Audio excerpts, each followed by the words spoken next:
James is talking about this book. And he has a yummy dessert. And I'm waiting on my food. It's not that I'm not eating anything or that I already ate. It's cooking on the other side of the deck. So on the grill. In the electric wok.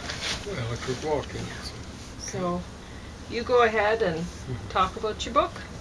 Well, I'll finish up that thing on Hatshepsut, maybe. Okay. Yeah, so they were mentioning Semiramis or Semiramis. You know, like what I mentioned when she was saying there were hardly any queens outside of the Egyptian tradition. Right away I mentioned Jezebel and Athaliah. She did get around to dismissing them as part of the biblical records, so she doesn't consider them actual historical figures. I've actually found one mentioned by her physician, Jezebel. I mentioned the Amarna tablets, or Amarna tablets, it's supposed to be, and without the Arabic definite article, L or L. And then I mentioned Athaliah. I found him mentioned by name, cuneiform script. It's basically the mistress of lions, and it would be something like Atha Ari. Oh, why did they mix up the R? You know, like cuneiform script, it wouldn't have been a Hebrew expert on it. It would be some hired gun they would have brought into, in this case, Jerusalem. And he, not much less likely she, would be going, who cares? You know, like I'm just going to put, it sounds like Mistress of Lions, so I'll put Ari there instead of Ali, okay? The Ya, I think they just left off. There'd be something like Ethel, that's the way it goes. Understand, my revision of Egyptian chronology is not based on any particular synchronism. You know, like you can go, you know, that's not, doesn't accord to linguistic. It's not linguistically correct. Doesn't matter. You know, I base my reconstruction on science, and that's carbon-14 readings, uncalibrated, raw carbon-14 readings, and on the canon of eclipses, shall we say, you know, like the Egyptian chronology conventional doesn't conform to any eclipse that's dated according to the Egyptian dating system. But I've got all four, one in the Hittite records, one in the Ugaritic records, and one in the, such as they are, Greek records. Oh, it's myth. No, it's not myth. It's legend. And, you know, like some of the legend would have weird elements that would be kind of like mythic. And some of the legends preserve actual traditions, historical traditions, including eclipses. One in the mentioned in the Odyssey, one mentioned in tradition. I think it's about Thyestes or Thyestes, however you mispronounce his name, and roughly a little more than a generation before the eclipse in the time of Odysseus. And yeah, they all fit within the constraints of the particular records. The one mentioned in the time of Odysseus is within 2 years. And the one in the Hittite tradition nailed it, exactly. And the one in the Ugaritic tradition, roughly within that generation. It's the chances that I'm wrong would be 1 out of, or is it 2 generations? I think it's 2 generations. 1 out of 6 or something like that. So I think it's a generation. 1 out of 12. I wouldn't bet against 1 out of, you know, like, I wouldn't bet for 1 out of 12. not a good batting average, or not a good bet. 1 out of 12. But you see, like, in combination with the other things, like the Hittite one is 1 out of 375. You're betting against my reconstruction. No, you don't do stuff like that. Stupid. But Egyptologists will continue to be Egyptologists. So, this woman, what was her name? Cooney, Kara Cooney maybe, mentions Semiramis. Oh, and it's actually based, it comes down to the Greek, the name comes down to the Greek tradition. But they've managed to identify it as a real queen, so she can't dismiss this one. Real queen, and she was saying she just wasn't remembering that. What? You know, there are pictures drawn of this woman. What? You know, how many Mesopotamian kings were actually preserved in the record? And this is preserved outside of the Bible. I mean, Nebuchadnezzar is preserved in the Bible. His record is preserved in the Bible. And Belshazzar, who's kind of like a prince, he's preserved in the Bible. Outside of the Bible, not many. She's highly unusual in the classical tradition. It's what, she's forgotten? No, I think the Romantics, was it Delacroix or something like that, drew a picture of her last night or end or something like that. It was, you know, what? She hasn't done her homework. She teaches presumably the UCLA, and someone's bothered to put one of her lectures or a lecture onto DVD and stuff like that. Well, you know, like, she hasn't done her homework, as I was mentioning before. But a few days back, she was calling Southwest Asia Northwest Asia. Northwest Asia is kind of like borders on the Arctic Ocean. Yeah, no, it's not like Fertile Crescent. I don't know what she's talking about. She kept on saying it. So Semiramis, was she a failure? I think she suggested, what? She wasn't. Okay, she was a regent, I guess, for presumably her son. So she was saying her husband kind of went down and or something. We don't know exactly what happened in his last part of his reign. Is one of the troubles with the records for the Assyrians, presumably other kings. They're putting up these monumental inscriptions of recording what happened during their reigns.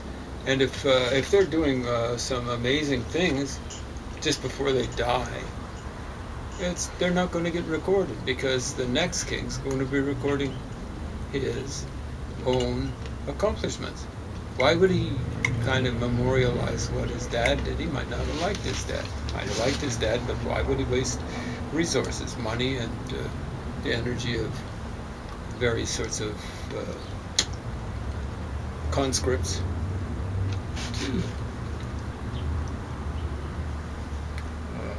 for building projects and stuff like that? So they used to conscript people to do building projects, not just to fight in there. Okay? Corvée labor is what it's called. It seems to be a French term. Corvée. Corvée is probably the way I should be mispronouncing it. So she was a regent for her son. That's what she says, and she gets that right. From what I can tell, with Ada Narari's reign, like it looks as though she passed things on from her husband to her son quite well. I'm not quite clear on when it happened, but I think it was during her regency when the Assyrians made it farther than they'd ever done up to that point in time. The Assyrian Empire had been going for 200 years. And they made it all the way to Palestine. When I say Palestine, I'm talking about Philistia. They call it Palashtu, Philistia, present-day Gaza Strip. We won't get on that if the nifty, shifty lefties actually are willing to put up with a little bit of cognitive dissonance by listening to me. I do cognitive dissonance, and they should be getting cognitive dissonance. Like I've already mentioned how Palashtu is Philistia, and Palestine is Philistia. Palestinians are Philistines, or fake Philistines. A lot of them are Arab settler colonials. Some would be Turkish settler colonials. Some would be actually descendants of Roman settler colonials. Some of Greek settler colonials. Some presumably of Persian settler colonials. Okay, so it looks as though she was kind of like, I think generally women when they were in the regency role or whatever, like Semiramis, about the best they could hope for is kind of like a holding role. So they survive, and they help the kingdom survive, so they pass it on. A passive kind of role when you're dealing with ancient history and modern history outside of the democratic nations in dealings with each other. You actually have to hammer people when they're hammering them. And it happened around the time of the Amarna period in Egypt. We can see from the vassals the vassals to the Egyptian king or pharaoh. It's actually an anachronism to call him pharaoh. In that time period, in the New Kingdom,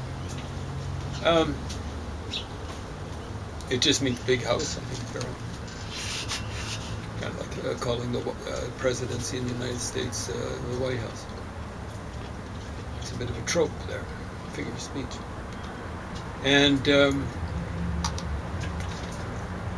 that's what she did. She was actually successful at it. It seems like handing it on from her son, to her son from her husband. I think her husband is more successful, and it's given credit for being, from what I can tell, Seti the First, who's a contemporary of Shamsi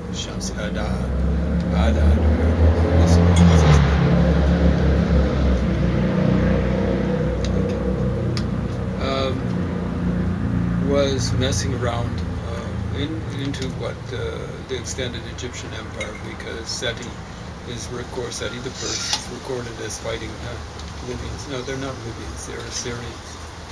And I think that was in his first 11 years or 10 years or something like that. Might have been his 10th year. Might have been his first. Anyway, I think he was fighting Shamsi Adad. And then, but I think it would have been too late to him to be fighting Adad Nirari, really under the regency of his mom, Semiramis. Anyway, the thing about Adad Nirari is he was pretty unsuccessful. When his mom died, or when he shunted her aside and took over, and these things happen. I mean, I think Nero killed his mom. What was her name? Agrippina or something like that. I think he had her whacked. I don't think he did it personally. Probably was disappointed about that.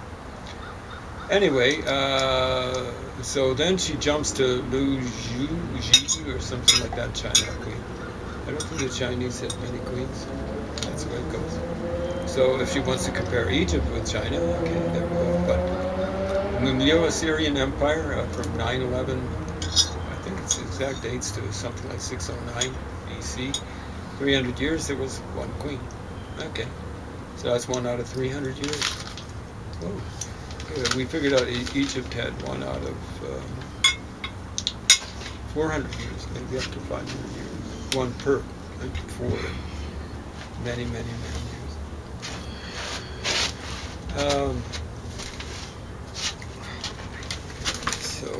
Let's see. So,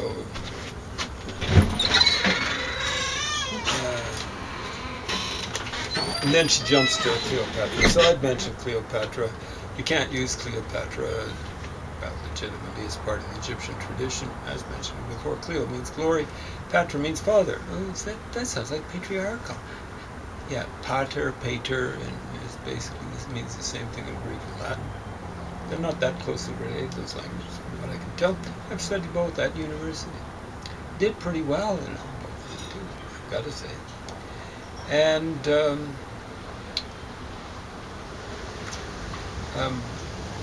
yeah, it means glory of the father. In Greek, she was a Greek.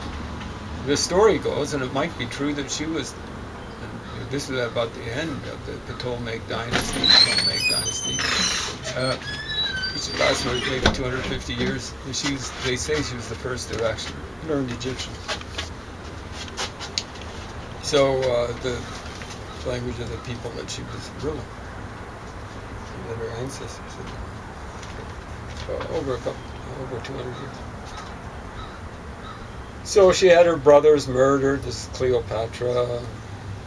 Hangs around with Julius Caesar. I think she had one kid called Caesarion.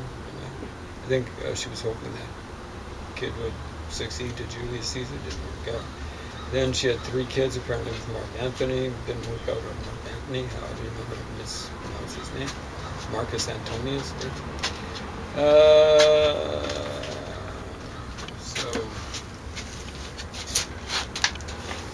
So yeah, there's a crisis there. I mean, she still lasted along. She was kind of hoping that Caesarion, her son, would rule over the Roman Empire. But she ran into a guy called, and then Mark Antony. She ran into Augustus Caesar, and they lost it. He was kind of enabled by them. Anything else?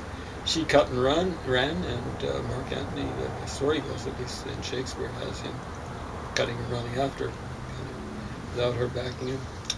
It's a bit of a chicken, you know what. At any rate, she was the god's wife of Amun as a kid, and that's good, because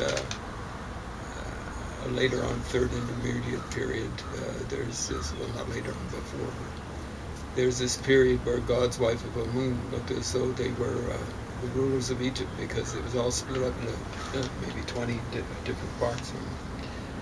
And at least, when those different parts were pretending to have some sort of presence in Thebes, the traditional southern capital. Amun was the tutelary god, not goddess, but god of Thebes, the southern capital of Egypt. And let me see. Okay. So back to Hatshepsut. Her father was Thutmose I. Thutmose II was her husband. Died after a couple of years. She worked with Senmut. I think she was working with him the way. What was her name? It was. I can't remember. It might have been Etta James singing the song "Work with Me, Henry." And I think she was working with Senmut in more ways than one, including undercovers. And apparently makes herself king year 7. Thutmose III, 9 years old at that point in time. Senmut's daughter, Punt, a mythical place? No, it's not a mythical place. It's south or east or southeast of Africa. One person, one writer, about 1960, conjectured she was the queen of Sheba, actually. And Punt was Sheba. It's Hatshepsut. And not Karakuri or whatever. She was portrayed androgynously then, and then masculine, portrayed as masculine. But then she had her various moments, kind of like the story of Eastern Moons about. It's weird, like the wasps are checking out your sandwich and they're not saying, the watermelon. Where is the meat? I think that is what they're saying. I think they're used to people leaving their sandwiches with like burgers. Yeah, this says wasps. I don't think this says. No, I don't think so either. Hey, so we're talking about the ultimate sacrifice here. Yep. It's almost ultimate sacrifice readings. No, it's actually makes pretty good reading. There, with some things way off. It's 900 pages. The stuff. So you have 10 minutes. So some pretty good pictures in here.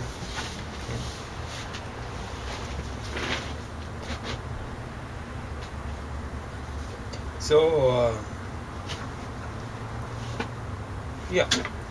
So the main source for these guys' contention that Che Guevara is going to lead a coup is this guy, Harry Williams. Now, I think his real name is Enrique Ruiz.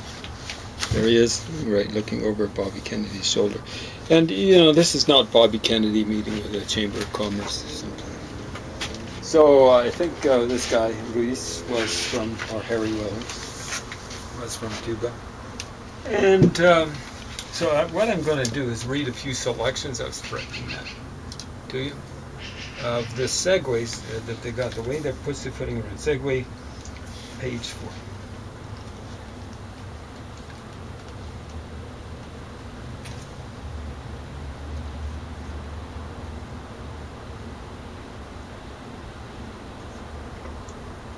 Okay.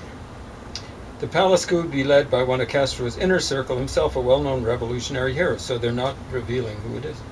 This man, the coup leader, would cause Castro's death, but without taking the credit or blame for doing so.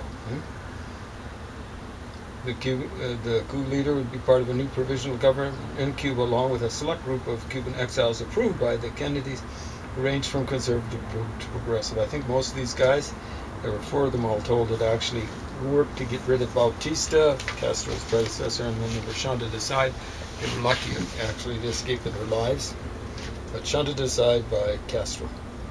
The identity of the coup leader is known to the authors and has been confirmed by Kennedy associates, that's plural, and declassified documents. It's in the documents. Presumably contemporary, back to 63, 64. However, U.S. national security laws may prevent the direct disclosure of past U.S. intelligence assets even long after their death, so we will not directly name them, indirectly name them. The coup leader in this book. Since we have no desire to violate national security laws or endanger U.S. intelligence assets, we will only disclose official information that has been declassified or is available in the historical record. We have uncovered, segue to Ernesto, I think.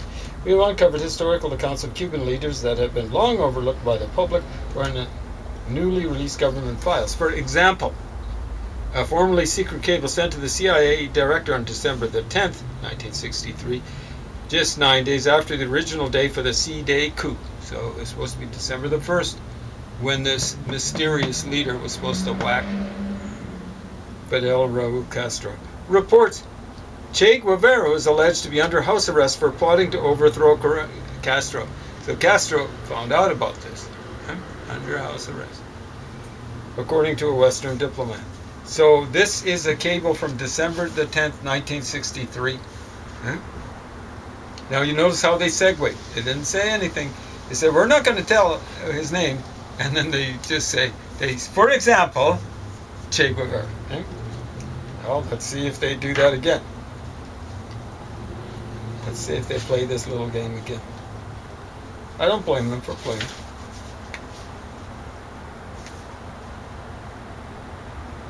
But by night, the coup leader had been a hero of the revolution, no kidding, that toppled Batista in 1959. But by 1963, the man felt that Castro had, that's the coup leader, potential coup leader, the man felt that Castro had betrayed the revolution and was becoming nothing more than a dictator, no spin.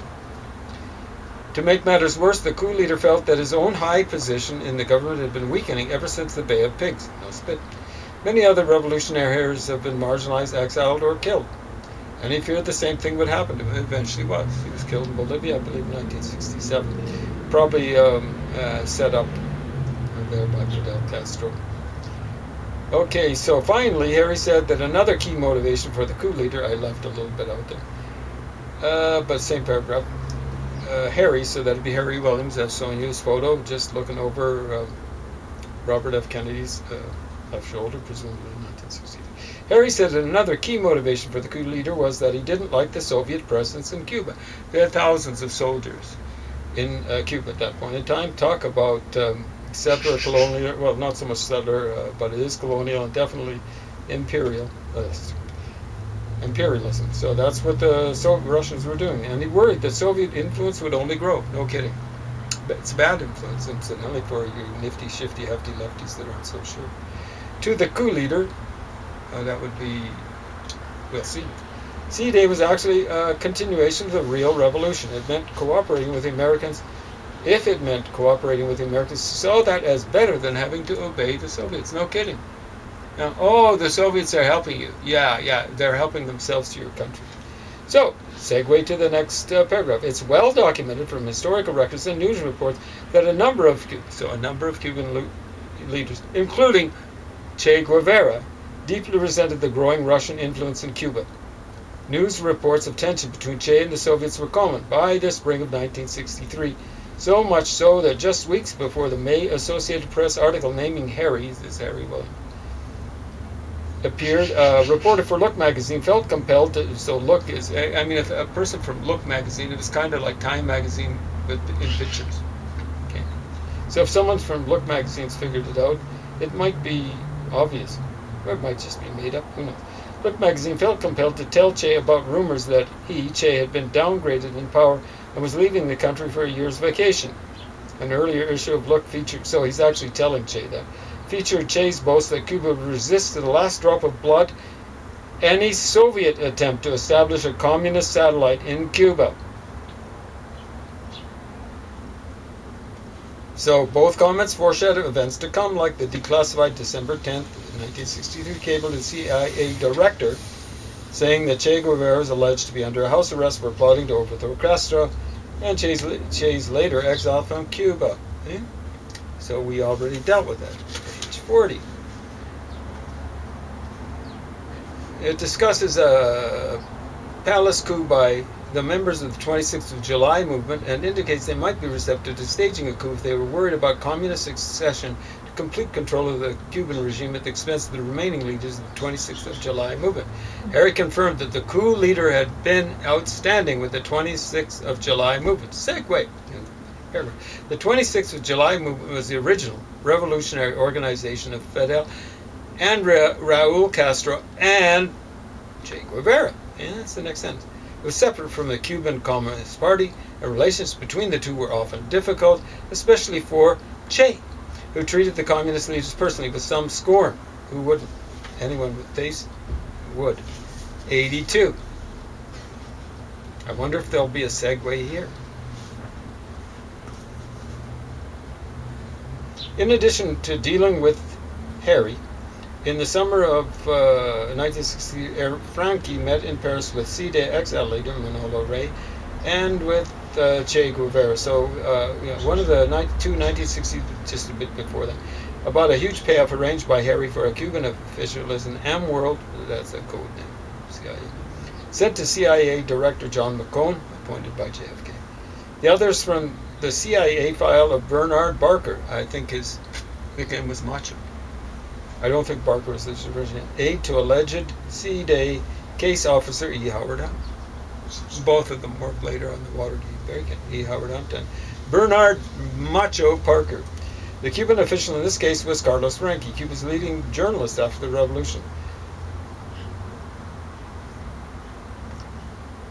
Okay, so anyway, the AmWorld CIA memo documents a discussion among Cuban exiles of Plan Judas, so that's their C-Day, their term for it.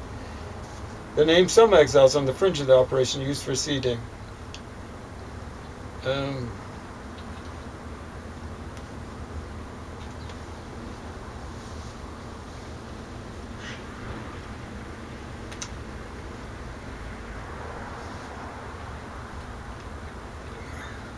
Here's where the segue happens.